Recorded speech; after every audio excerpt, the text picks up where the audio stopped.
Hi again then guys, and welcome to another car review from way back in Project Gotham 2, and this is a car which I know many of you guys are a fan of. It's kind of a little unsung hero in its own way. It's not quite as obscure as the cars that we talk about in Unsung Heroes, but it is very, very rare. A definite unicorn of the small sports car category, the Lotus Club, if you will, like the Elise, the Vauxhall VX220, the Renault Sport Spider, and a few others as well.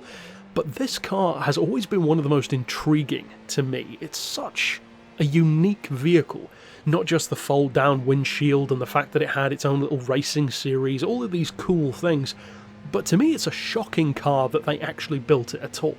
And there are certain cars that you can kind of take for granted in that way, but they seem to me like the sort of vehicle that would have never really got past the conceptual stage, and yet somehow it reached production. It's kind of crazy when that happens sometimes, and this, I think, is one of those. Now, in terms of the raw spec, the interesting thing about the Renault Sport Spider is it's actually not all that strong, and I'm not talking about the ratings that they give it in the game, I'm referring to real life. It's not overly powerful, it is light, but not necessarily the lightest thing around. The torque is not all that high, the engine is not particularly big. It's a car which manages to do more than you'd expect a vehicle like this usually to be capable of, given the specs that it's got to work with. And I think that it really is a testament to how good Renault is at making high-performance cars. Because when you think of performance cars, not many people think of Renault first. In fact, for many of us, you wouldn't even think of Renault in the top 10.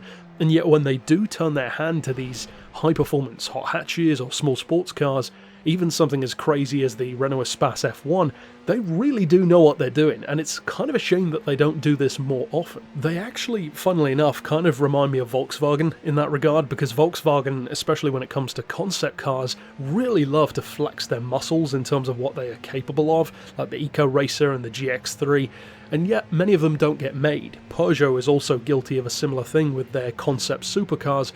Renault tends to actually produce them though, and that's the cool thing, such as the Megane Cup, the Clio Cup, as I said, the Espace F1, which of course is not production, or this one. Now in terms of the spec that they actually give it in the game, it's very healthy. It's not the strongest in class, but it is a very good contender. Now this one falls under the Roadster category, and there are only about 6 or 7 cars in this class.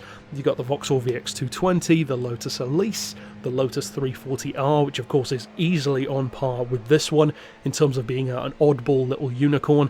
You've got the Caterham 7, which of course is the standout in terms of being just lightweight, hardcore fun. And then you've got the car which kind of stands out the most, the Cobra. Now the Cobra is the strongest in a number of ways. The speed is the strongest, the acceleration, and unsurprisingly the drift rating is the highest of them all. But this Renault is pretty strong also. Now out of the 4 different ratings that they give these cars, the Renault is actually not the strongest at anything, but it is very good at everything. And what I mean by that is, they give it, for instance, a 2 for top speed, and that's out of 10, so it's not very high at all, but that means that it's higher than the 1-star rating that they give to the Vauxhall, the Lotus, and the Caterham. Again, that's healthy. It's not quite as quick as the Lotus 340R, and of course it's nowhere near the Cobra. In terms of acceleration, once again, of course it's nowhere near a Cobra Mark III, but at the same time it has a rating of 3, which is on par with the Vauxhall VX220, and that's about right. The most interesting one to me though is the score that they give it for drifting, because of course in Project Gotham having a high drift score is a pretty good thing, generally speaking, because you can get a lot of K points for that. But on this occasion it actually has the lowest score of all of the Roadsters, which I see as a good thing, because it only has a 1 out of 10 for drifting. The diametrically opposed car to the Cobra, which has a 9 out of 10, which is the strongest in the class. But interestingly, that means that this car is lower than the Caterham, the Lotuses, and the Vauxhall, all of which have 2s and 3s. I think that's a good thing, because in other words, that means that this car is awful at drifting. It has too much grip, in other words, and that, of course, is also helped by the fact that it doesn't have a huge amount of power. The fact that it doesn't have a massive amount of power means it doesn't spin the wheels as much, it doesn't throw its weight around as much. It's got that great little kind of race car mid-engine rear-wheel drive vibe to it, and it's also much more neutral through corners than something like a Lotus. because I would say when it comes to handling and the grip side of things, when it comes to the drift points, the Renault has a key advantage over the vast majority, in fact, of these other small sports cars which it would typically be put up against, such as the Lotus and Vauxhall. And that is that if you consider those cars, they are very much what you think of them as being, a small sports car. That's what they're designed to be, that's what they feel like. There's a little bit of a challenge to them, but they're very quick, they're very nimble, they're very fun. The Renault does not feel like that. The Renault actually feels like what they did was really clever, and that is, it feels like a reverse-engineered cup car.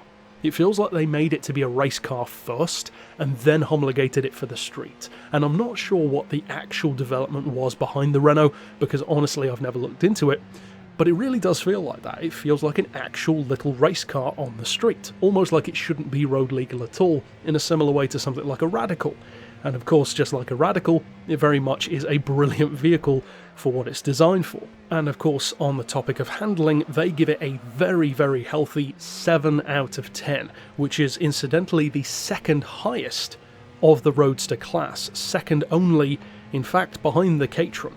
And that seems kind of appropriate, because the Caterham is also a very much race-inspired vehicle, more of like an old-school Grand Prix machine for the street, in some ways. This one, much more modern compared to something like that, but also, and I love this about the car, it's very bare bones. If you go for a car like this, you're not looking, generally speaking, for any kinds of frill. It's a hardcore, lightweight, grippy corner monster. And that is precisely what the Renault Sport Spider is. I think it's all the better for it, and I also happen to think it's one of the prettiest of these kinds of cars. I think it's a great looking little machine, and although the back end is a little bit dated, it certainly looks its age with that grey plastic, but from the front it looks nice. The fold down windshield is a very intriguing feature, which gives it almost like a pre-aerial atom kind of vibe. So yeah, if you want to check out this car in the game, it's the last time you can get it in Project Gotham, and it's also one of the very few occasions that you can drive it in any game. So check it out. It's a very unique and kind of oddball little approach, which doesn't really get that much love these days. But that's it for this review. Of course, I will see you guys next time, and for now, as always, thanks for watching.